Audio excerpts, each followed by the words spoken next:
Assalamualaikum warahmatullahi wabarakatuh. Halo semuanya, senang bisa di sini. Perkenalkan, nama saya Muhammad Nizar Arahyan, kelas 10A, nomor absen 13. Di materi kali ini, saya akan menjelaskan tentang sejarah perkembangan komputer. Berikut ini adalah materi singkat dan jelas tentang sejarah perkembangan komputer. Disimak ya teman-teman. Yang pertama, komputer generasi pertama dari tahun 1940 sampai 1956, yaitu menggunakan tabung vakum sebagai komponen utama. Ukurannya sangatlah besar dan menghasilkan panas berlebih. Bahasa pemrograman masih sangat dasar, berupa bahasa mesin 0 dan 1. Contohnya ENIAC dan UNIVAC 1. Yang kedua, komputer generasi kedua dari tahun 1956 sampai 1963, yaitu menggunakan transistor menggantikan tabung vakum sehingga lebih kecil dan efisien. Bahasa pemrograman tingkat tinggi mulai digunakan seperti COBOL dan Fortran. Konsumsi daya lebih rendah dan lebih andal. Contohnya IBM 1401 dan IBM 7090.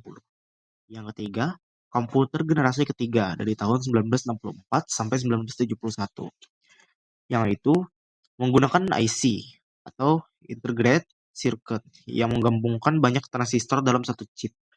Ukuran semakin kecil, tapi kemampuan semakin meningkat. Mulai digunakan oleh perusahaan dan lembaga pemerintahan. Tampilan interface lebih baik, bisa menggunakan keyboard dan monitor.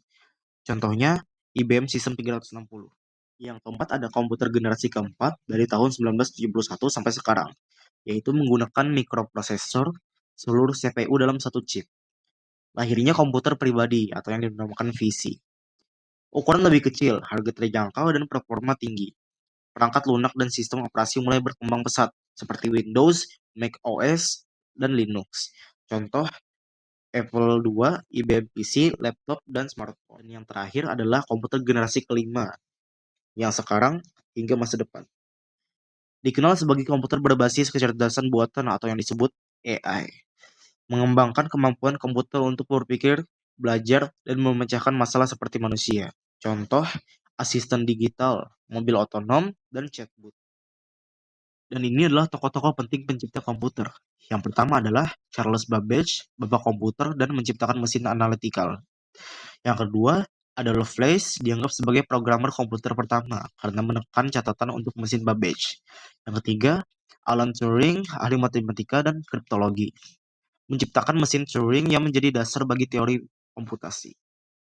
Jadi, kesimpulan dari materi kali ini adalah perkembangan komputer dari generasi pertama hingga sekarang menunjukkan kemajuan teknologi yang luar biasa, dari mesin besar yang dan lambat hingga menjadi perangkat pintar yang ada di genggaman kita sehari-hari.